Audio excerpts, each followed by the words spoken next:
Hi everyone, this is Dr. Saundri Bala. So, parents of kids from age 7 to 12, இது உங்களுக்கு தான் இந்த video. So mostly என்னென்னா இது வரைக்கும் என் பாப்பாவோட பல் வந்து குட்டி குட்டியாக இருந்துச்சு.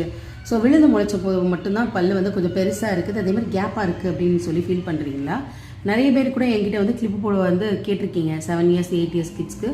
ஸோ இது வந்து உங்களோட கிளிப்பு போடுறதுக்கான வயசு கிடையாது. எப்போ நீங்கள் வந்து பல்ல ஃபுல்லும் சரி பண்ணோம் அப்படின்னா 13 வயசுக்கு அப்புறம் எல்லா பல்லும் முளைச்சதுக்கு அப்புறம் தான் கிளிப் போடணும். இந்த வயசில் நீங்கள் பண்ண வேண்டிய ட்ரீட்மெண்ட்னா ஃபங்க்ஷனல், அதாவது பல்லோட தாடை எலும்பில் ஏதாவது குறைபாடு, இந்த மேக்ஸில் அண்ட் மேண்டபிள்னு எலும்பு 2 இருக்கும், இதில் ஏதாவது குறைபாடு இருந்து பல்லோட எலும்பே வந்து சின்னதாகவோ பெருசாகவோ இருந்தால் அதை தான் வந்து இந்த டைமில் வந்து நம்மளால் சரி பண்ணணும். டென்டல் கரெக்ஷன்ஸ் வந்து எல்லாமே 13 வயசுக்கு அப்புறம் தான் நம்ம பண்ணணும். ஓகேங்களா? ஸோ இந்த மாதிரி ஸ்பேஸிங் இருந்தால் இட்ஸ் கம்ப்ளீட்லி நார்மல். ஓகேங்களா? ஒரு பல்க்கு ஃபஸ்ட்டு கீழ் 2 பல் விழுந்து முளைக்கும், அப்புறம் மேல் 2 பல் விழுந்து முளைக்கும். முளைச்சதுக்கு அப்புறம் தான் இந்த பல் ஆடி விழும். நம்ம அதுக்குள்ளே இந்த ஸ்பேஸை வச்சு நீங்கள் வரி பண்ணி இதை க்ளோஸ் பண்ணிங்கனாலோ, இந்த ஸ்பேஸை க்ளோஸ் பண்ணிங்கனாலோ நார்மலாக இந்த பல் மேலேருந்து கீழே வர வேண்டிய பல் வராமல் கூட போகலாம். ஸோ அதனால் நீங்கள் வந்து நார்மலாக அந்த பல் விழுந்து முளைக்க வேண்டிய பேட்டர்ன் நம்ம எதுவும் டிஸ்டர்ப் பண்ணக்கூடாது. புரியுதுங்களா? So this is a physiological space. இதுக்கு பேர் வந்து ugly duckling stage of kids அப்படின்னு சொல்லுவோம். ஸோ நீங்கள் வந்து வரி பண்ண வேண்டிய அவசியமே இல்லை.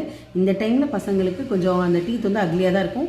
ஸோ 13 இயர்ஸில் அந்த ப்ரீமோலார் 2வது வரும், கெனைன் 11 இயர்ஸில் வரும்போதே ரொம்ப அதுக்கான அந்த ஸ்பேஸ் எல்லாம் தானாகவே க்ளோஸ் ஆகிடும். It's just a physiological space. நீங்கள் குழப்ப வேண்டியது ஒன்றுமே இல்லை.